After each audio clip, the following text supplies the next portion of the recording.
Rose, could you hand me the screwdriver? Almost done.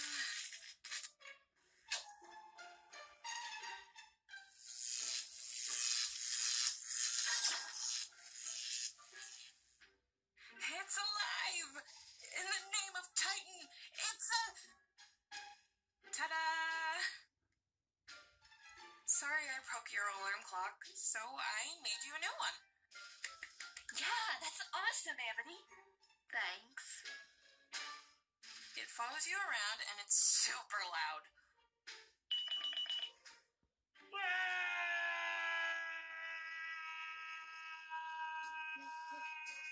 So, how do I snooze it? By chopping off its head. Huh?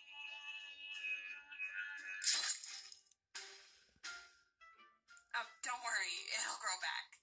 I'm so proud of you.